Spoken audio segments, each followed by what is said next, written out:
Morning business breakfast షోకి స్వాగతం. Global cues పాజిటివ్గా ఉన్నాయి ఈ morning. Last night wall street cues స్ట్రాంగ్గా ఉండడంతో సో ఇన్ఫ్యాక్ట్ 2014లోనే బిగ్గెస్ట్ పర్సంటేజ్ గెయిన్స్తో క్లోజ్ అయ్యాయి US markets last night. Federal reserve policy మీటింగ్కి సంబంధించిన మినిట్స్ వచ్చాయి. అందులో ఇప్పట్లో వడ్డీ రేట్లు పెరిగే అవకాశం లేదు అంటూ ఆ మినిట్స్లో స్పష్టం కావడంతో యూఎస్ మార్కెట్స్ లాస్ట్ నైట్ స్ట్రాంగ్గా క్లోజ్ అయ్యాయి. ఇదే ట్రెండ్ ఇప్పుడు ఏషియన్ మార్కెట్స్లో కూడా కనిపిస్తుంది. అండ్ ఎస్జిఎక్స్ నిఫ్టీ ట్రేడ్ అవుతుంది 37 పాయింట్ల లాభంతో 7934 దగ్గర. అండ్ మేబీ ఒక పాజిటివ్ ఓపెనింగ్ కోసం మన మార్కెట్స్ సిద్ధమవుతున్నాయి. లాస్ట్ 3 సెషన్స్ మనం చూసిన సెల్లింగ్ తర్వాత. సో నిన్న క్లోజింగ్ సమయానికే మనం కొంత రికవరీ చూసాం. ఆయిల్ అండ్ గ్యాస్ స్టాక్స్ ఆద్యంతం లాభాల్లో ట్రేడ్ అయ్యాయి. అలాగే మెటల్స్ బ్యాంక్స్ కూడా సెషన్ క్లోజింగ్ సమయానికి రికవర్ అయ్యాయి. అండ్ అడ్వాన్స్ డిక్లైన్స్ రేషియో అంత ముందున్న పరిస్థితి నుంచి 3:2కి ఇంప్రూవ్ అయింది కూడా. బ్రెడ్త్ కూడా పాజిటివ్గా క్లోజ్ అయింది. సో మిడ్ క్యాప్స్ స్మాల్ క్యాప్స్లో కూడా కొంత రికవరీ మనం చూసాం. సో మార్కెట్స్లో ఒక బాటమ్ ఫార్మేషన్ జరిగింది అన్న అభిప్రాయం వ్యక్తం అవుతుంది ఎక్కువగా. నిన్నటి లో పాయింట్ ఏదైతే ఉందో 7815 అక్కడ మార్కెట్స్ సపోర్ట్ తీసుకున్నాయి. And Nifty 50-day moving average 7910 ఈ లెవెల్ను నిలబెట్టుకోగలిగితే మార్కెట్స్ ఇక్కడ నుంచి కొంత బౌన్స్ బ్యాక్ అయ్యే అవకాశం కనిపిస్తుంది. బట్ ఇవాల్టి ర్యాలీ ఎంత క్వాలిటేటివ్గా ఎంత క్వాంటిటేటివ్గా ఉంటుందన్నది కీలకం కాబోతోంది. సో ఇవాల్టి ర్యాలీని మనం జాగ్రత్తగా గమనించాలి. ఎందుకంటే bank Nifty high beta stocks bank స్టాక్స్లో నిన్న బయింగ్ చూసాం. సో బ్యాంక్ నిఫ్టీ నిన్న 1% క్లోజ్ అయింది. అలాగే metals index 200-day moving average నుంచి పైన క్లోజ్ కావడం చూసాం, బౌన్స్ బ్యాక్ కావడం చూసాం. సో ఇవన్నీ కూడా కొంత మనకు పాజిటివ్ సంకేతాలు. అయితే ఇదే సమయంలో డిఫెన్సివ్ స్టాక్స్లో సెల్లింగ్ వచ్చింది. సో ఐటీ అండ్ ఫార్మా ఈ రెండు సెక్టర్స్ నిన్న సెల్లింగ్ ప్రెషర్లో ఉన్నాయి. లాస్ట్ ఫ్యూ సెషన్స్గా ఇవి కొంత అవుట్ పెర్ఫామ్ చేసిన సంగతి చూసాం మనం. హైబీటా మిడ్ క్యాప్స్లో సెల్లింగ్ చూసాం. ఈ ట్రెండ్ ఇప్పుడు రివర్స్ అవుతున్నట్లు కనిపిస్తుంది. ఇప్పుడు ఐటీ ఫార్మాలో సెల్లింగ్ చూడబోతున్నాం మనం. మరింత ముదిరే అవకాశం కూడా కనిపిస్తుంది ఈ స్టాక్స్లో సెల్లింగ్. సో దూరంగా ఉండండి ప్రస్తుతానికి ఈ స్టాక్స్కి. ఇంకొంత కరెక్షన్ తర్వాత మేబీ బయింగ్ ఆపర్చునిటీగా తీసుకోవచ్చు. ఎందుకంటే ఫార్మాకి సంబంధించి నేను నెగిటివ్ న్యూస్ చూసాం. సన్ ఫార్మా, డాక్టర్ రెడ్డీస్, క్యాడిలా ఇవన్నీ కూడా యుఎస్ కాంగ్రెస్ ప్రైసింగ్ ప్రోబ్కు ఈ కంపెనీల మీద ప్రైసింగ్ ప్రోబ్ జరుగుతుంది యుఎస్లో. మెజారిటీ ఆఫ్ ది ఇన్కమ్స్ ఈ కంపెనీస్కి వచ్చేది యుఎస్ మార్కెట్స్ నుంచే. అక్కడ ప్రైసెస్ని అబ్నార్మల్గా పెంచారు, ఒక కార్టెల్ లాగా ఫామ్ అయి పెంచారన్న ఆరోపణల మీద అక్కడ ఈ యుఎస్ కాంగ్రెస్ దర్యాప్తు జరుగుతుంది. సో ఈ దర్యాప్తు ప్రభావం ఎలా ఉంటుంది అన్నది మనకి ఇంకా తెలియదు. 8200% హైక్ చేశారట ఈ కంపెనీలు. కొన్ని 390% నుంచి 8200% హైక్స్ ఈ ప్రైసెస్ పెంచారు. డాక్సిసిలిన్ ఇటువంటి ప్రోడక్ట్స్ సంబంధించిన ఆరోపణలు ఎదుర్కొంటున్నాయి. సో సన్ఫార్మాకి సంబంధించి రకరకాల క్యూస్ మనకు కనిపిస్తున్నాయి. ఇటువంటి దర్యాప్తు ఆరోపణలతో పాటు సన్ఫార్మా ర్యాన్బ్యాక్సీ మెర్జర్లో అవకతవకలు జరిగాయని ఇలా రకరకాల ఆరోపణలు మార్కెట్స్లో మనకు కనిపిస్తున్నాయి. అందుకని కొంతకాలం పాటు ఫార్మా కౌంటర్స్కి దూరంగా ఉండడం శ్రేయస్కరంగా కనిపిస్తుంది. ఇక ఎఫ్ఐఎస్ బిహేవియర్ కూడా చాలా కీలకం కాబోతుంది. ఎఫ్ఐఎస్ నిన్న 1442 crores వర్త్ స్టాక్స్ను క్యాష్ మార్కెట్స్లో అమ్మారు. లాస్ట్ 12 సెషన్స్లో మనం చూస్తే 6100 crore వర్త్ స్టాక్స్ను ఎఫ్ఐఎస్ అమ్మడం చూస్తున్నాం. అండ్ లాస్ట్ 3 సెషన్స్లోనే 1800 crores వర్త్ స్టాక్స్ను ఎఫ్ఐఎస్ అమ్మారు. సో ఇదంతా కూడా ఎఫ్ఐఎస్ ప్రస్తుతానికి ఎమర్జింగ్ మార్కెట్స్ కొంత దూరంగా ఉంటున్నారు. వాళ్ళ కాన్సన్ట్రేషన్ ఈజ్ ఎల్స్వేర్. యూఎస్లో బాండ్ ప్రైసెస్ ఈల్డ్స్ పెరుగుతాయనే ఉద్దేశంతో కొంత యూఎస్ బాండ్స్లో ఇన్వెస్ట్ చేస్తున్నారు. అలాగే ఇతర మార్కెట్స్ లైక్ బ్రెజిల్లో కొంత ఇన్వెస్ట్మెంట్స్ని షిఫ్ట్ చేస్తున్నారు. ఇటువంటి పరిణామాల కారణంగా మనకి ఎఫ్ఐ యాక్టివిటీ ఇండియన్ మార్కెట్స్లో సన్నగిలింది. అండ్ నిన్న కూడా చూసాం ఇన్ఫోసిస్ లాంటి స్టాక్లో డెలివరీ బేస్డ్ సెల్లింగ్ చూసాం. విప్రో, టీసీఎస్ ఇటువంటి కౌంటర్స్లో కూడా డెలివరీ బేస్డ్ సెల్లింగ్ చూసాం. సో ఇవాల్టి పాజిటివ్ ఓపెనింగ్ ఇచ్చే అవకాశాన్ని మార్కెట్స్ ఏ మేరకు అందిపుచ్చుకుంటాయి అన్న మార్కెట్ ధోరణిని మనం నిశ్చితంగా గమనించాలి. అండ్ అఫ్ కోర్స్ చాలా పాజిటివ్స్ కనిపిస్తున్నాయి మనకు. ఒకవైపు క్రూడ్ ప్రైసెస్ నిరంతరాయంగా తగ్గుతూ ఉన్నాయి. అండ్ డాలర్ స్ట్రెంగ్త్ కొంతవరకు మళ్ళీ తగ్గుతోంది, క్రమేపీ తగ్గుముఖం పడుతోంది. డాలర్ 86.7కి వెళ్ళిన డాలర్ ఇండెక్స్ ఇప్పుడు 85.26 దగ్గర ఉంది. సో ఇవి కొంతవరకు మనకు అనుకూలమైన అంశాలు. సో ఈ అంశాలు గమనిస్తూ and of course we have to take మన క్వాలిటీ స్టాక్స్తోనే పోర్ట్ఫోలియోస్ బిల్డ్ చేసుకోవాలని పదే అనుకుంటున్న విషయం. సో ఈ అంశాలని దృష్టిలో ఉంచుకొని పోర్ట్ఫోలియోస్లో మార్పులు చేసుకోవచ్చు. ఇక మార్కెట్స్ పరిస్థితి గురించి మాట్లాడడానికి అనలిస్ట్ సిద్ధంగా ఉన్నారు మనతో. So IT and pharma defensives లో సెల్లింగ్ చూస్తున్నాం. నిన్న రెండు రిపోర్ట్స్, ఒకటి సిటీ డౌన్గ్రేడ్ చేసిన ఐటీ స్టాక్స్ను, అలాగే ఫార్మా కంపెనీకి సంబంధించి యూఎస్ లో ప్రైసింగ్ ప్రోబ్ జరుగుతుందన్న వార్తలు. ఈ నేపథ్యంలో ఈ రెండు సెక్టర్స్ ఎలా బిహేవ్ చేస్తాయనుకుంటున్నారు? ఈ రెండు sectors actually they was a run away market rise అండి. అందుకని definitely they is a due correction for some time. ఎందుకంటే it's not only the probe by US authorities, ఎందుకంటే it's actually US is a capitalistic country and free economy. So ఇటువంటిది చాలా rare గా జరుగుతుంది. Price fixing అనేది by a regulator in US or maybe even an investigation into the price rise అనేది. ఎందుకంటే last 1 or 2 years లో చూస్తే not only Indian companies అండి, lot of other American companies and European companies pharma సెక్టర్లో US FDA regulator వాళ్ళ తనిఖీలకి గురైనాయి.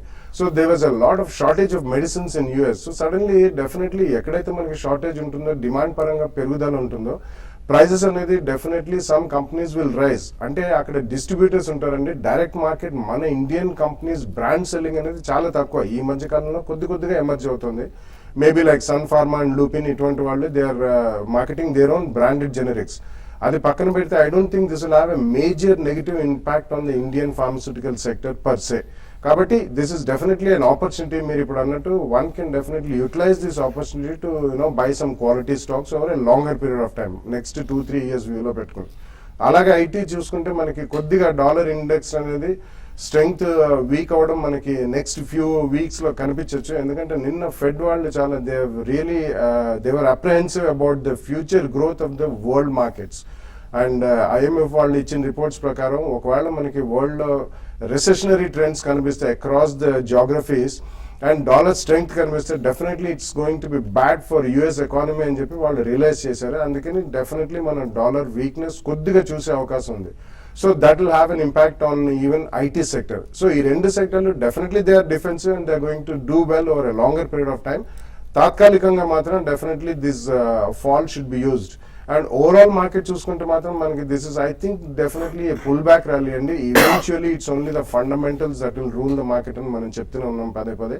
So post November, maybe November 15th తర్వాత once the heat and dust settles in the market, సెక్టోరల్లీ కానివ్వండి, stock specific bet కానివ్వండి, అక్కడ bulk money commit చేసే వాళ్ళు తప్పకుండా they can take a position.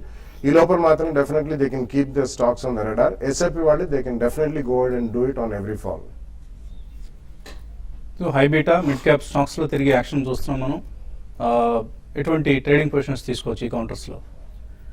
మనం నిన్న చూస్తే కనుక టెక్నికల్ గా ఒక బౌన్స్ బ్యాక్ రావడం జరిగింది. ప్రధానంగా మనం చెప్పుకుంటున్న 7,800 ఒక మేజర్ మీడియం టర్మ్ మధ్యకాలిక సపోర్ట్ ఉంది అక్కడ. మన లాస్ట్ 3 months గా చూస్తే కనుక కరెక్ట్గా 7,800 ఒక మేజర్ రెసిస్టెన్స్ ఉండేది, అది ఇప్పుడు సపోర్ట్ అయింది. కాకపోతే నిన్న క్లోజింగ్ చూస్తే కనుక కొంచెం మిడిల్ ఆఫ్ ది సెషన్ లో, మిడిల్ ఆఫ్ ది రేంజ్ లో క్లోజ్ అయింది. కాబట్టి ప్రధానంగా బ్యాంక్ నిఫ్టీ, మీరు నిన్న నిఫ్టీకి సంబంధించి పెద్దగా మనకేం చెప్పుకోవాల్సింది లేదు. సో బ్యాంక్ నిఫ్టీ 1% పెరగడం చూసాము. So bank stocks and mid cap stocks ఎటువంటి పొజిషన్స్ తీసుకోవాలి? బ్యాంకింగ్ స్టాక్స్ చూస్తే కనుక సెలెక్టివ్ గా కొన్ని బ్యాంకింగ్ స్టాక్స్ పెరిగాయి అనమాట. కానీ మిగతా కొన్ని స్టాక్స్ కూడా బ్యాంకింగ్స్ లోనే అంతగా పెరగలేదు. అంటే బ్యాంకింగ్ సెక్టర్ లో కూడా ఓవరాల్ గా కొంచెం ఇండెసిసివ్ గా నేను చెప్పొచ్చు. బ్యాంకింగ్ సెక్టర్ లో చూస్తే కనుక ముఖ్యంగా కొంచెం హెచ్డిఎఫ్సి బ్యాంక్ కొంచెం స్ట్రాంగ్ గా కనిపిస్తుంది. ఇన్ఫాక్ట్ లాస్ట్ 1 month రియాక్షన్ లో పెద్దగా పార్టిసిపేట్ చేయలేదు. సో హెచ్డిఎఫ్సి బ్యాంక్ లో కాషియస్ గా లాంగ్ పొజిషన్ తీసుకోవచ్చు. అలాగే బాగా బీటన్ డౌన్ స్టాక్స్ లో చూస్తే కనుక యాక్సిస్ బ్యాంక్ ఒకటి కొంచెం బాగా పడిన తర్వాత మొన్న లాస్ట్ 2 days కొంచెం సపోర్ట్ తీసుకొని నిన్న రికవరీ రావడం జరిగింది. సో వీటిల్లో కూడా పొజిషన్ తీసుకోవచ్చు. అలాగే పబ్లిక్ సెక్టర్ బ్యాంక్ లో చూస్తే కనుక ఎస్బీఐ నిన్న కొంచెం లాస్ట్ 2-3 days కొంచెం కన్సాలిడేషన్ తర్వాత నిన్న ఒక మైనర్ అప్వర్డ్ బ్రేక్అవుట్ కనిపించింది, వాటిల్లో పొజిషన్ తీసుకోవచ్చు.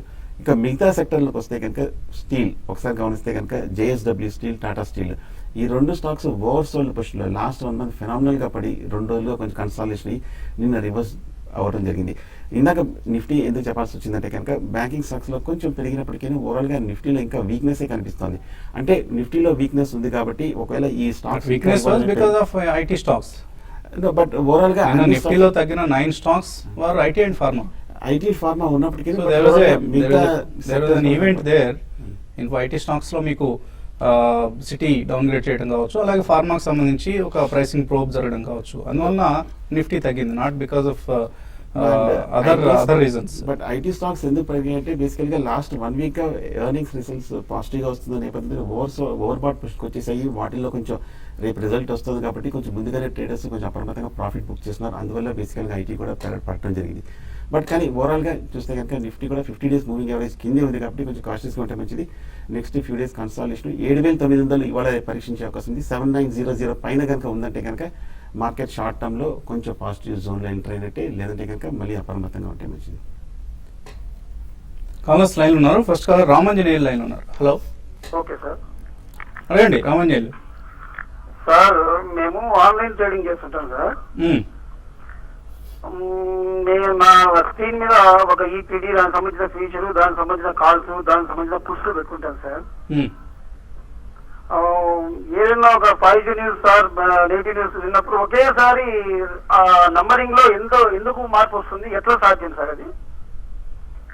నెగిటివ్ న్యూస్ విన్నప్పుడు ఇప్పుడు ఏదైనా ఒక పాజిటివ్ ఆర్ నెగిటివ్ న్యూస్ విన్నప్పుడు అది రేట్ తగ్గడం కానీ పెరగడం జరిగినప్పుడు కాల్స్, పుల్స్, ఫీచర్, ఈక్విటీలో ఒకేసారి ఎట్లా చేంజ్ వస్తుంది, ఎట్లా సాధ్యం?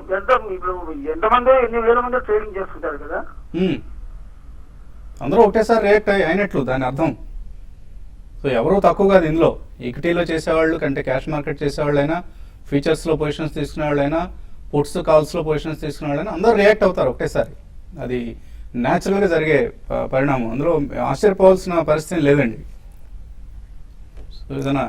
They will be cluster orders and number 2 prefed orders ఉంటాయండి. ఎందుకంటే మనకి ఎస్పెషల్లీ ఆయన పుట్స్ అండ్ కాల్స్ గురించి అడుగుతున్నారు. అందులో డెప్త్ అనేది చాలా తక్కువ ఉంటుంది.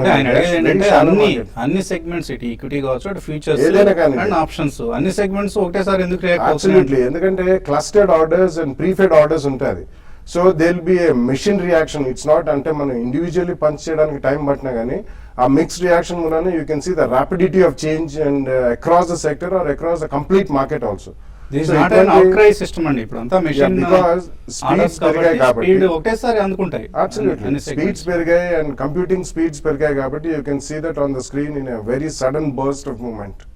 మీరు అంటుంటే గుర్తొచ్చింది, గతంలో అవుట్ క్రై సిస్టమ్ ఉన్నప్పుడు బొంబాయిలో ఇవాళ రియాక్ట్ అయితే హైదరాబాద్ ఆర్ ఈవెన్ మన లోకల్ మార్కెట్స్లో కూడా ఎక్స్చేంజెస్ ఉండేవి, unofficial exchanges. Next day react అయ్యేవి. సో ఇప్పుడు ఆ పరిస్థితి లేదు కదండి. అంత ఆన్లైన్ సిస్టమ్, అందరికీ సమానంగా అందుతోంది ఇన్ఫర్మేషన్. బొంబాయిలో ఒకసారి, అలాగే మిగతా ప్లేసెస్లో మరోసారి అందే అవకాశం కూడా లేదు. అంతా టీవీ, టెలివిజన్స్ ఉన్నాయి, ఇంటర్నెట్ ఉంది, అన్ని చోట్ల high speed bandwidth speeds and news ఎప్పటికప్పుడు ఫ్లాష్ అవుతూ ఉంటుంది. మీ స్క్రీన్ మీదే న్యూస్ ఫ్లాష్ అవుతూ ఉంటుంది. సో రియాక్షన్ అన్నది ఇన్స్టెంట్గా ఉంటుంది. సో జాగ్రత్తగా ఉండాలి. మీరు అన్నట్లుగా పొజిషన్స్లో తీసుకోవడంలో చాలా అలర్ట్గా ఉండాలి, చాలా కేర్ఫుల్గా ఉండాలి. ఏమాత్రం అప్రమత్తత లేకపోయినా కూడా ప్రమాదం వాటిల్తుంది. మరిన్ని కాల్స్ తీసుకోబోయే ముందు కాసేపు ప్రకటనలు.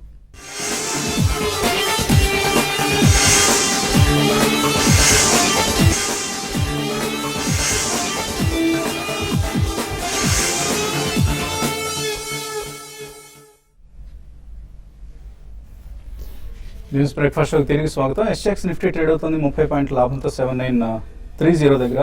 సో ఒక పాజిటివ్ ఓపెనింగ్ కోసం మార్కెట్స్ ఇవాళ సిద్ధమవుతున్నాయి. తర్వాత కలర్ లైన్ ఉన్నారు. చిత్తూరు నుంచి రమేష్.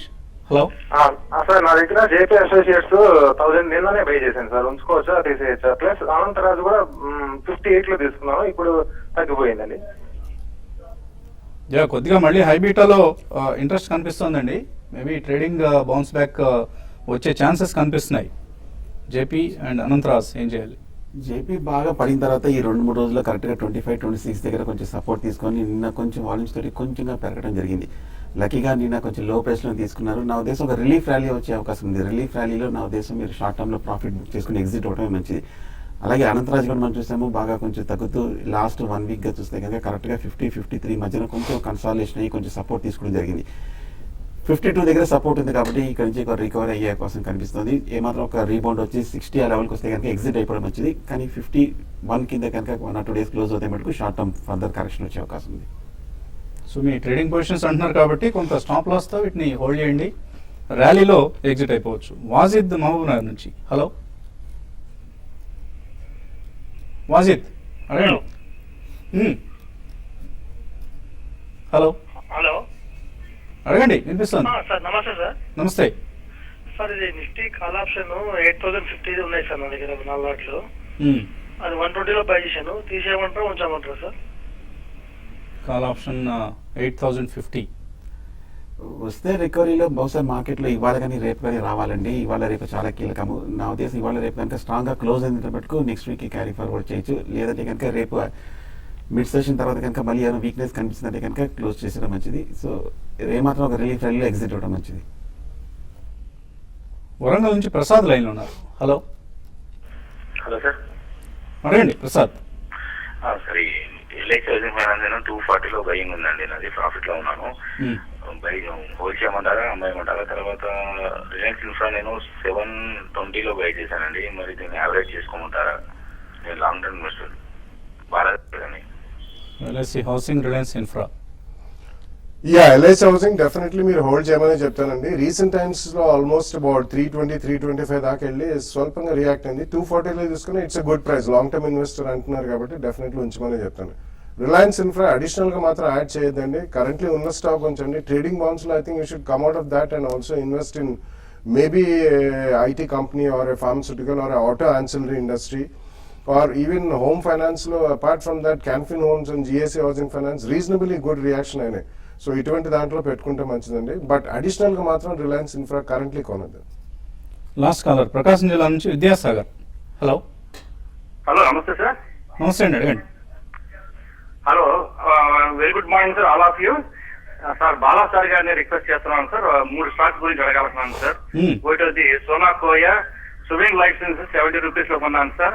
మదర్స్ అండ్ స్విమ్మి వచ్చి 393 లో కొన్నాను సార్, ఒక 20 షేర్స్. ఇది లాంగ్ టర్మ్ లో ఉంచుకోవచ్చా? సువెన్ మీరు మంచి రేట్ లో కొన్నారండి. యూఆర్ ఇన్ సబ్స్టాన్షియల్ ప్రాఫిట్స్ కాబట్టి I think you should book some profits అండి. ఎందుకంటే వాళ్ళు $100 million రేస్ చేస్తున్నారని they have given. It's a good company, no doubt about it. కానీ it has run ahead of its fundamentals అని చెప్పొచ్చండి. Subsequently next 1 or 2 years కూడా బాగానే ఉంటుంది. కాబట్టి మంచి ప్రాఫిట్స్ ఉన్నాయి కాబట్టి కొద్దిగా క్వాంటిటీ, మొత్తం కాదు, కొద్దిగా బుక్ చేయండి. సోనా కోయా ఒకటి, మదర్స్ అండ్ సుమి 2 మాత్రం definitely I would request you to carry it for some more time. Both of them are good companies. Long term కోసం రవి, కళా రవి అన్న పేరుతో వచ్చింది. ఇది సెయిల్ 93లో, Crompton Greaves 210, MM Finance, Mahindra and Mahindra Finance అనుకుంటాను 284, Tata Power 108, Indian Overseas Bank, Jain Irrigation, Tata Power మళ్ళీ రాశారు, and SKS micro. ఇవి తీసుకున్నారు. ఏం చేయాలి వీటిలో? 1 to 1.5 year హోల్డ్ చేస్తారట. Well, SAIL, Tata Power, ఇటువంటివి you should keep trading and they are not actually one way runaway sort of shares. So తప్పకుండా అటువంటి ట్రేడింగ్ బౌన్స్ లో వచ్చినప్పుడు అమ్మి మీరు మళ్ళీ లోలో కవర్ చేసుకోండి. 1.5-2 years అయినా కానీ యావరేజ్ కాస్ట్ తగ్గుతుంది. మిగతా I think free of the counters you can keep it. But ఎక్కడైనా కానీ మీకు ఒక 15 to 20% ప్రాఫిట్స్ వచ్చినప్పుడు మీరు తప్పకుండా ఏ కౌంటర్ అయినా ఒకసారి ప్రాఫిట్స్ కొద్దిగా బుక్ చేయండి, మొత్తం క్వాంటిటీ కాకపోయినా. ఎందుకంటే ఇక్కడ నుంచి market will not give you that 2, 3, 5 baggers type of returns. కొద్దిగా స్టడీ రిటర్న్స్ వస్తాయి కాబట్టి keep trading, not high profile trading, intraday or position trading. కొద్దిగా పెరిగినప్పుడు మాత్రం అమ్మి లోలో కవర్ చేసుకోండి. విజయశ్రీ, రేణుకా షుగర్స్ 31లో హోల్డ్ చేస్తున్నారు. యావరేజ్ చేయొచ్చా ఇక్కడ? షుగర్ స్టాక్స్ అన్ని కొంచెం వీక్ గానే ఉండండి. 32 రూపాయలు అంటే అదే హైయెస్ట్ అనమాట ఈ ర్యాలీలో. సో ప్రస్తుతానికి హోల్డ్ చేయండి. ఇప్పుడే కొంచెం స్వల్ప రికవరీ వస్తుంది నా ఉద్దేశం. కానీ మీ రేట్ రావాలంటే సమయం పట్టే అవకాశం ఉంది. హోల్డ్ చేయండి ప్రస్తుతానికి. Exide Rico auto current levels లో 6 months కోసం తీసుకోవచ్చా? బాబు అడుగుతున్నారు. ఎక్సైడ్ బులిష్ కానీ కనిపిస్తుందండి. కాకపోతే కొంచెం ఆల్రెడీ బాగా స్ట్రాంగ్ రన్అప్ కూడా రావడం జరిగింది. నా ఉద్దేశం ఫ్రెష్ బయింగ్ అయితే కరెంట్ రేట్లో వద్దు. అలాగే రీకో కూడా చూస్తే కనుక 120 రూపీస్ నుంచి 180 వరకు కొంచెం పెరగడం జరిగింది. 2 డిప్లో వచ్చిన తర్వాత బై చేయొచ్చు. సన్ ఫార్మా పరిస్థితి ఏంటి? రాధాకృష్ణ అడుగుతున్నారు. పైన రాధాకృష్ణ కింద జ్యోతి అని ఉంది. ఫార్మా కంపెనీస్లో ఇప్పుడు జరుగుతున్న పరిణామాల నేపథ్యంలో సన్ ఫార్మా పరిస్థితి ఏంటి? 4 లక్షల రూపాయలు ఈక్విటీ మార్కెట్లో ఇన్వెస్ట్ చేద్దాం అనుకుంటున్నారు. ఏ కౌంటర్స్లో చేయాలి? వెల్, సన్ ఫార్మాలో మీరు కొనాలనుకుంటే just wait for some more time అండి. అంటే మీకు next maybe week or 10 days or ఈ క్వార్టర్ రిజల్ట్స్ వచ్చిన తర్వాత you can take a fresh bet. Maybe around 700 to 750 రేంజ్లోకి వచ్చే అవకాశం కనిపిస్తుంది. అన్ని కూడా పడతాయి. బట్ ఓవరాల్ ఫార్మస్యూటికల్ ఇండస్ట్రీకి మాత్రం ఎటువంటి ఢోకా లేదండి. These are all normal regulatory issues and they will definitely come out of it. కొద్దిగా ప్రైజెస్ తగ్గించవచ్చు వాళ్ళు, but definitely you should buy into pharmaceutical stocks and every decline. 3700 Infosys call తీసుకున్నారు. భాస్కర్ ధనాల 104లో నిన్న క్లోజింగ్లో. రేపటి రిజల్ట్స్ ఉన్నాయి కాబట్టి ఏం చేయాలి ఇప్పుడు? బాగా పూర్తిగా స్పెక్యులేటివ్ ట్రేడ్ అండి. రేపు రిజల్ట్ ఎలా వస్తుంది, దాని తర్వాత ఎలాగ బిహేవ్ చేస్తుందని మనం ఇప్పుడే ప్రిడిక్ట్ చేయడం అనేది చాలా కష్టమే. మీరు రిస్క్ తీసుకోగలిగితే కనుక హోల్డ్ చేయండి, లేదంటే ఇవాళ ఏమాత్రం కొంచెం రీబౌండ్ వచ్చిందంటే కనుక పెద్ద రిస్క్ తీసుకోవద్దు అనుకుంటే ప్రాఫిట్ తోటి ఎగ్జిట్ అయిపోవడం మంచిది. మంజునాథ్ అడుగుతున్నారు నిఫ్టీ 8200 కాల్స్ తీసుకోవచ్చు ఇవాళ ఈ లెవెల్లో. బట్ ఓవరాల్ ఇమీడియట్ బులిష్ అవుట్లో కనిపించట్లేదండి. స్వల్ప రికవరీ, కొంచెం కన్సాలేషన్. నా ఉద్దేశం ఏమాత్రం 2-3 రోజులు వెయిట్ చేసి తర్వాత స్ట్రాంగ్ అప్ ట్రెండ్ కన్ఫర్మ్ అయిన తర్వాత తీసుకోవచ్చు. అప్పటివరకు కొంచెం ఇది న్యూట్రల్ జోన్గా అనుకోవచ్చు. స్ట్రైడ్స్ ఆర్క్ ల్యాబ్స్ 580లో భానుమూర్తి అడుగుతున్నారు, తీస్తున్నారు. స్పెషల్ డివిడెండ్ 105 రూపాయలు వస్తుంది కాబట్టి మరికొన్ని షేర్లు కొనుక్కొని డివిడెండ్ కోసం ఎదురు చూడొచ్చు. Well, if you want to do dividend stripping, you can, but immediately dividend తీసుకున్న తర్వాత అమ్మితే మాత్రం మీకు లాస్ కూడా IT people are not going to allow. You have to hold it beyond 3 to 4 months అండి. సో అది మీరు దృష్టిలో పెట్టుకుని కొనుక్కోవాలంటే కొనుక్కోండి, but it's not a good idea right now. ఇంకా కొంచెం టైం ఉంది ఎలాగూ. And it's also a good company Strides Arco Labs. మీరు జస్ట్ డివిడెండ్ కోసం కాకుండా maybe you should have a long term view on this counter. అలాగే ఇన్ఫోసిస్ 3370 దగ్గర ఉన్నాయి, అమ్మేయచ్చా ఇక్కడ? If you're a long-term investor, I think you should hold on to Infosys only. Amar Raja batteries Gopi అడుగుతున్నారు, last 3 daysలో 15% తగ్గింది, ఇక్కడ కొనుక్కోవచ్చా? No, you should wait for some more time to really take a fresh position in Amar Raja only. గ్రంథి లక్ష్మి గృహ finance 195లో కొన్నారు, hold చేయొచ్చా? Hold చేయండి, కొంచెం slow and study stock, long term కోసం హోల్డ్ చేయొచ్చు. వాసిరెడ్డి కిరణ్ కుమార్ ఎంసీఎక్స్ 800 రూపాయలు కొన్నారు, హోల్డ్ చేయొచ్చా? Yeah, you can hold it if you're a long-term investor. Definitely, ఇప్పుడు చేతులు కూడా మారిందండి management. Now it's almost in de facto Kotex hand. Long-term అయితే డెఫినెట్లీ ఉంచండి. ఇది వాటి బిజినెస్ బ్రేక్ఫాస్ట్ షో. మధ్యాహ్నం 1:30కు మళ్ళీ స్మార్ట్ ఇన్వెస్ట్లో కలుద్దాం.